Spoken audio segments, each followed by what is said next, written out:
Together against the crisis, local authorities and large companies signed memoranda to support domestic production and retention of jobs. Democracy in action, regional leaders answer to the public. Integration into society and ensuring the implementation of fundamental rights and freedoms. Kazakhstan ratified the Convention on the Rights of Persons with Disabilities. New Italian president promised financial stability and growth. The 73-year-old Sergio Mattarello took the oath of allegiance. The ideas of peace and harmony on the national level. Kazakhstan has begun celebrations to mark the year of the Assembly of People of Kazakhstan. Good evening, I'm Rahim Ashakbayev and this is Kazakhstan Weekly, where we summarize the major local and international news of the past week. Our tonight's guest is a known public figure, Adil Akhmetov. Mr. Akhmetov, I'm glad to see you. Good evening. This week, government officials personally helped citizens keep their jobs. Two deputy prime ministers, Bakhtiyar Sagintayev and Berdibek Saparbayev, traveled to every region and secured written commitments from employers that the latter would avoid layoffs. Heads of large companies gave such promise within the memoranda signed with the local akimats. The signed documents also stipulate that large national companies should buy mostly domestic goods and services to increase the so-called local content. Let's watch the next story to find out more details. Kazakh Telecom, Kazmunay Gaz and Kazakh Mis agreed to develop the local content in Karaganda. 13 memoranda of cooperation between regional akimats and large enterprises were also signed during the working visit of the Deputy Prime Minister Berdibek Saparbayev to Kokshetau. According to Saparbayev, the North Kazakhstan region mastered the production of dry foam concrete mixtures, freight grain cars, large container trucks, large diameter plastic pipes and modernized production of oil pumps. Now the priority is to ensure the full exploitation of these enterprises. The Deputy Prime Minister mentioned the employment of Kazakhstanis in the agricultural sector. According to him, most of the people working in this industry are employed only 6 months of the year. This is due to the production of crops and work in full swing during harvesting. To solve this problem, Berdibek Saparbayev believes it is necessary to develop husbandry, and the government will take all measures to ensure year-round employment of farmers. The agreements between the foreign company Karachaganak Petroleum Operating, KPO, and 9 Kazakh companies were signed during the recent visit of the Minister of Investment and Development Asset Isekeshev and the Minister of Energy Vladimir Shkolnik to the West Kazakhstan region. According to these agreements, domestic companies are to supply KPO with products and services totaling more than $118 million. Also, the local city administration and the companies agreed to implement the social and infrastructure projects in the amount of nearly $90 million until 2017. According to Saparbayev, the government has developed a comprehensive plan to support Kazakh producers. This applies to reduction of electricity tariffs and transportation, as well as the supply of raw materials, exploration and construction. The president has instructed the government and local authorities, together with the heads of large companies and enterprises, to take appropriate measures to prevent the growth of unemployment. According to our estimation, we must include about 10,000 memoranda, employing about 1 million people. Mr. Akhmetov, in your opinion, how effective is the measures of signing the memoranda? First of all, we should say that high-level officials, Deputy Prime Ministers Bakhtiyar Sagintayev and Berdibek Saparbayev, visited a number of regions in the south, in the north, in the west. And not only these two Deputy Prime Ministers, but also Isekeshev Minister also visited western area. The aim of these visits is to ensure jobs together with the local akimats or local governors and the chief executive officers of huge companies signed a number of memoranda. And I think the number of memoranda will increase. Very many memoranda will be signed in future at the local level. The aim is to secure jobs, to retain jobs, to prevent layoffs, as you have said. Because at this period of recession, at this period of crisis, for example, economic crisis, it's very important that the regions should retain the jobs. The number of jobs should increase rather than decrease. And if everybody is busy with jobs. That's good for the well-being of the families and of the people, and also for the state. That's why I think these visits will bring a lot of success to the regional development and to the state as a whole. But from other hands, in this week we have heard that the largest metallurgical company, ArcelorMittal, announced that they are gonna cut the salaries for the workers. Yes, it is also understandable because of the crisis. Now our metallurgical sphere, for example, is also suffering because the volume of export of metal, for some metals, decreased because our buyers, our importers are also undergoing difficult situation for the time being. And I think it is also temporary measures. When the situation improves, I think the situation with ArcelorMittal will also will be improved, I hope. 10 years ago, President Nazarbayev decided that the regional executive authorities should report on the results to the local population. Such initiative was announced due to the need of further democratization of society and the public awareness about the ongoing reforms in the country, also to increase the level of responsibility and accountability of the executive powers. Such meetings featuring reports of mayor and governors have become traditional, and now it's time for the leaders of local authorities to hold public meetings again. Heads of local administrations held meetings with population to report on ongoing work in all regions of Kazakhstan. One of such meetings was held in Shymkent. The third most populated city in the country should become the third metropolis. Mayor of Shymkent, Darkhan Satibaldi, has assured that regional authorities take measures to develop the city as a center of agglomeration. Huge investments have facilitated the process. Over the past year, the total amount of investments in the economy of the region has amounted to about 170 billion tenge. This is by a third more than in previous years. The funds were directed to the manufacturing and construction, transportation, education, and agriculture sectors. Budget revenues increased in Shymkent as well, amounting to 40 billion tenge.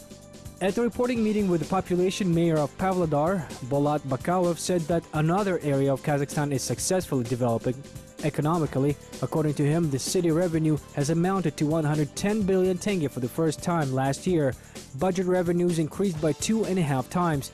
In addition, industrialization reached a record high level in 2014. 8 new productions were created in Pavlodar in order to provide people with work. More than 500 people have been employed. Also, more than 300,000 new jobs were created in the framework of the Business Roadmap program. The governor of Sirdarya district in Kizilorda region, Ganibek Kazantayev, reporting to the public, said that the area he headed is the most productive in the region. 40 billion tenge was attracted in the economy of the region. The Western Europe-Western China International Highway has become a great help for the growth of the local economy. Construction of 2 service centers with a total cost of 682 million tenge will begin along the Western Europe-Western China Highway in the Shagan and Akjarmar villages. In order to solve the problem of passenger traffic, a new bus station will be built in the area this year using extra budgetary resources. So, Mr. Akhmedov, do you think that such meetings of mayor and governors with population serve as a feedback tools between the population and local authorities? Of course, it is so, because as you have already mentioned that this practice is going on already 10 years. 10 years back, our president introduced this system of public control. And annually, the mayors of the cities and governors of the regions report on their activities before the public. On the one hand, it raises their accountability and the responsibility before the public. On the other hand, it raises the power of the public. And on the other hand, they are always aware of what is going on in the regions, in the cities. And that's why this practice brought a lot of good results. And it is still going on. If it didn't bring any results, this practice would have stopped. But instead, it is going on. That means this is a good practice. And every regional governor reports on the activities of the region before the public. And every governor, every mayor of the city does the same. Every small, for example, akims of villages and towns also report before the public. And I think this is a sort of democracy that it grows the control, public control over the activities of the akims and mayors, and they feel responsibility and accountability. And I think it is a good practice. It will go on and go on. And do they help in improving the performance of the local authorities? Of course, because governors, they are controlled not only from the side of the people, but they are controlled from the president's office and the government also.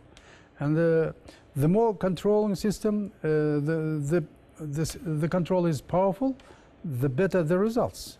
You see, that's why this is a good practice. The Parliament of Kazakhstan has ratified a convention on the rights of persons with disabilities. As explained by the Minister of Health and Social Development, Tamara Dusenova, the convention aims to change the perception of disabled people in the society and protect their rights. People with disabilities are often unable to work, attend schools, or become fully engaged within a society. The Convention on the Rights of Persons with Disabilities will provide additional guarantees for the exercise and protection of constitutional rights and freedoms of citizens. There is about 1 billion people with disabilities in the world. The international community, including people with disabilities, government officials and non-governmental organizations, have decided to develop the convention to fight the discrimination against disabled persons. It has been ratified by 151 countries worldwide. All signatories to the agreement have made great strides in respecting the rights of persons with disabilities. For example, Poland has well-placed the rehabilitation of disabled persons in their integration into the healthy environment. The country also has traditionally held the Week of the Disabled, a colorful and bright holiday in all cities of the country. In Sweden, the legislation has defined to provide the disabled with technical means for movement and sports. In France, lawmakers approved the rights of disabled persons to vocational training and retaining and assistance in self-employment. The U.S. has a state institution called the National Council for the Disabled. The council constantly submits recommendations to the President and the Congress on rehabilitation services for the disabled. Kazakhstan joined the convention in 2008. Lengthy deliberations to ratify the convention have caused confusion among the members of the lower house of parliament. However, according to the Minister of Health and Social Development, all favorable conditions to meet the requirements of the convention were being created throughout this period. In 6 years, the nation was adapting to facilities to ensure the availability of public services. Now the bill on ratification of the convention was submitted to the president. The convention alters the very understanding of disability, recognizing that a person is disabled not only because of limited abilities, but also because of the barriers that exist in society. In particular, people with disabilities are guaranteed equal access to transportation, information, communications, and other facilities and services. Each state must use all its resources and should take all measures for the implementation of this convention to consult with other states. Kazakhstan is well positioned to implement the convention and has an appropriate regulatory framework. So, Mr. Akhmetov, there are more than 600,000 disabled people in Kazakhstan. How do you think their lives will change with the new ratified convention? I think things will improve because this convention has been ratified all over the world, I think. About 150 countries have already ratified, and Kazakhstan has also ratified this convention. And of course, disabled people should have access to all the services, to communication systems, to any kind of public services, and as you have just mentioned, to participate in schools, for example, to get education, to get access to healthcare, for example, institutions. And from this point of view, as Kazakhstan has already ratified, now the rights of disabled people will be improved and they will be secured. And from this point of view, Kazakhstan has become part of the world and part of the countries who already have signed this convention, have already ratified this convention. It is good for the well-being of the disabled people. And during the last years, for example, on TVs, we often see that disabled people are being paid much more attention from year to year in Kazakhstan. For example, a special TV program, for example, it is easy to say. It broadcasts its programs every day, and very successful, very positive program. And a lot of disabled people are invited to the program, and our disabled people now participate in Paralympic sports games, you see, and they are winners. Even they dance. They have access to all these systems. And in this connection, I would like to say one more example, to stop on one more example. In just 90s, for example, I lived 3 years in the United States, and I lived in Tucson, Arizona. Tucson, Arizona is Almata's sister city. And I still remember there was a person whose name Jerry Gary, very popular, disabled person. But what he did is absolutely quite different, as if he's a healthy man. He drives his car, he participates all the meetings, and he helps himself disabled people. And he also helped our disabled people, you see. And wheelchairs, his organization granted 100 wheelchairs to the disabled people of Kazakhstan, you see. And he, Fantastic. Being disabled, he visited Kazakhstan several times, you see. Very energetic person. And he has done a lot. And it's a good example. I think disabled people should feel they are not disabled, they are healthy people. They should participate in all the activities of the society. That's why, from this point of view, ratification of this convention is of paramount importance. On February the 3rd, the newly elected Italian President Sergio Mattarello took the oath of allegiance to the Republic and swore to abide by Italian constitution. He became the 12th Italian president. The 73-year-old is considered a relatively young president by Italians. According to the constitution, Mattarello was elected at the joint session of parliament with the participation of representatives from all 20 regions of the country. Nursultan Nazarbayev was among the first to congratulate the new president of the Italian Republic. He sent a congratulatory telegram to Mattarello. The name of the new president, who was promoted by the ruling Democratic Party, was unveiled in the fourth round of voting. Mattarello got 665 votes of the 1,009 eligible electors. The electors are members of the parliament and representatives of the country's regions. The news about the new president was received with a 4-minute standing ovation. Mattarello replaced the 89-year-old Giorgio Napolitano. The president's figure has been traditionally considered ceremonial in Italy. The president is the guarantor of the constitution. He controls the armed forces, but is not involved in the operational management of the country. His voice becomes critical during political crises. Due to the ongoing crisis in the Italian economy, it is expected that Mattarello will play a more active political role and will achieve at least some progress in the fight against corruption. These are the promises given by Mattarello during his election campaign. According to him, he will be an impartial arbiter in political battles. Amid the economic crisis in the country, there is a growing number of Eurosceptics, as evidenced by the surveys in the population. In total, 40% of Italians support withdrawal from the EU, compared to 26% in early 2014. 55.5% of the respondents believe that Italy should leave the Eurozone, as the main cause of the weakening of the economy is the single currency. The countries of the EU are seriously concerned about the Italian Eurosceptic tendencies because of the growing danger of Greece's exit from the Eurozone. During the talks on granting new loans to Athens, Italy supported Greece. The Italian Prime Minister Matteo Renzi said that all conditions to reach an agreement between Greece and the EU were presented. Italy and Greece are not the only countries whose economies are suffering from the common currency. According to experts, the number of Eurosceptics is steadily growing in the debtor nations such as Ireland and Slovenia.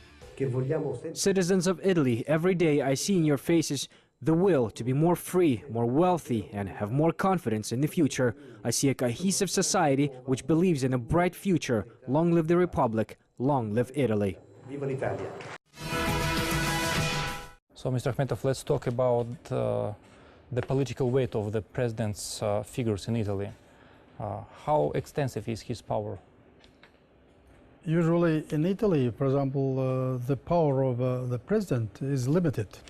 The president doesn't participate in the operational process, but he is at the same time a very powerful power. He is in charge of defense area, and also his role arises in the period of crisis. And as you have just said, that Mattarello is a very experienced parliament member, and he used to be a minister of the government. And besides that, his older brother served as the governor of Sicily, and he was shot down by the mafia, you see. And the new elected president's mission is to fight against mafia, against corruption, you see. And from this point of view, I think this experienced politician will serve and will bring a lot of goods to Italy. On the other hand, the political situation, economic situation in Italy is very, very shaky now. After Greece, for example, Italy is one of the countries, European countries, who is thinking about exit from Eurozone and the European Union. And very many other countries might follow this example, because austerity measures also have influenced ordinary people in Italy, like in Greece, in Portugal, and in, for example, Ireland, in some of the European other countries.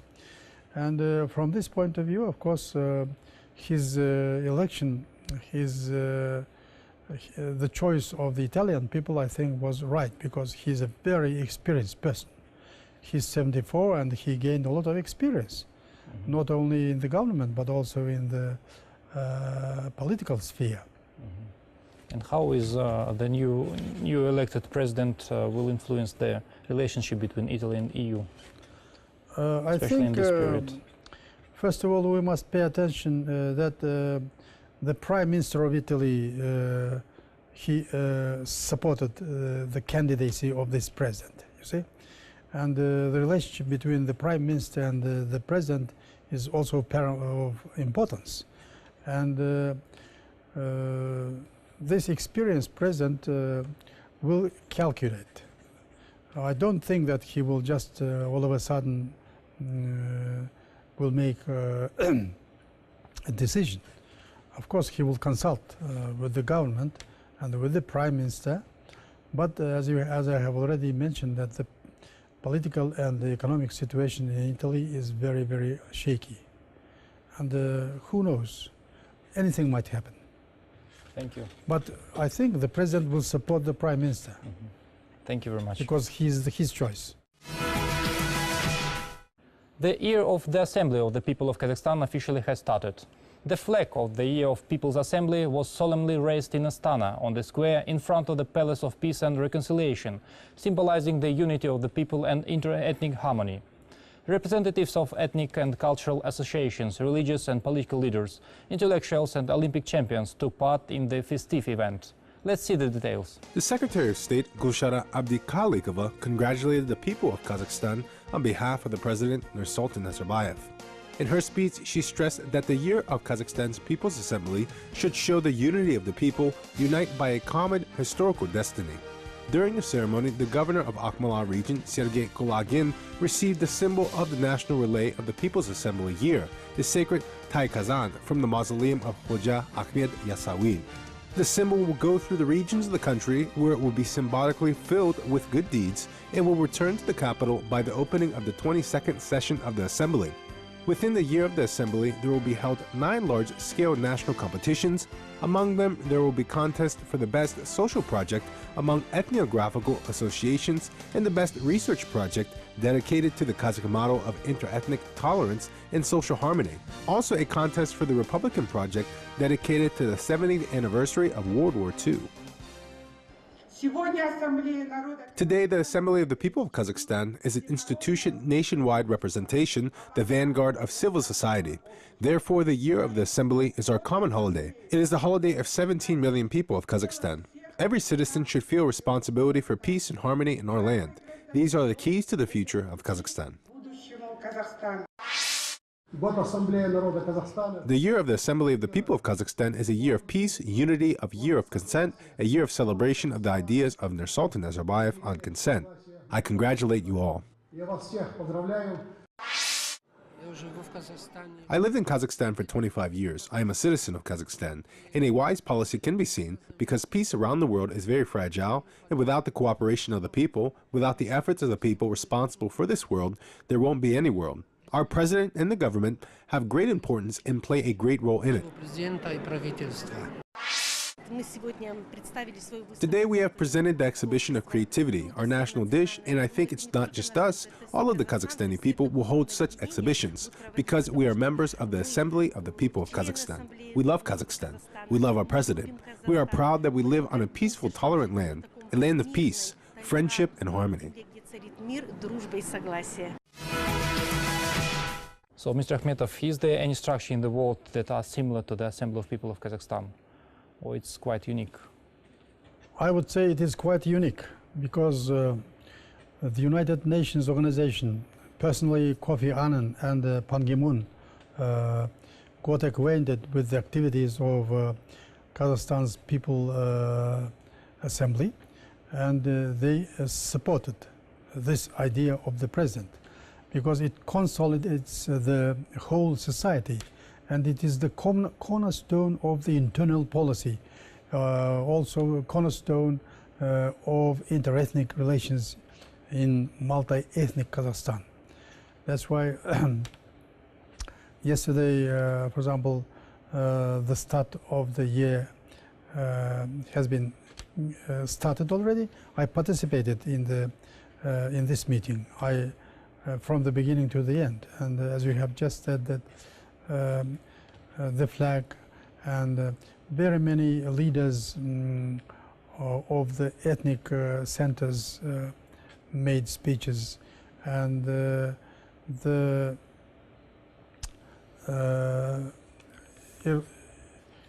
Tovzhanov, who's the secretary, the head of the secretariat of the assembly, also made a speech, and a lot of projects were given start. For example, about 9 projects were given start, and the final will be somewhere in December at the end of the year. And a lot of young people participated yesterday's meeting. Not only young people, but also members of the assembly, also the members of the ethnic centers. Ethnic centers also participated, and I think everybody enjoyed this meeting, and I am one of them. That's why this is a unique institution. It has already established ties with international organizations. And by the way, we must also underline one more fact. For example, in London, there was created, for example, one more center of People's Assembly of Kazakhstan in the center of London, at the initiative of the British business people. That's why the role of this institute is growing from year to year, and it is chaired by the president. It is the idea of creating this assembly belongs to our president, and during 20 years, this institution has become a very solid and well-known all over the world, all over the world. And on the other hand, this assembly has institutional, constitutional status.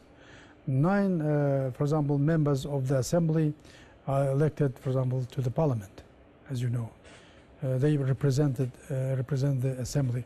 On the other hand, at the 21st session of the assembly, the president declared that this year, the year 2015, will be the year of People's Assembly of Kazakhstan. Not only this, but also the year 2015 is the year of other events. For example, 70th anniversary of the Second World War, and also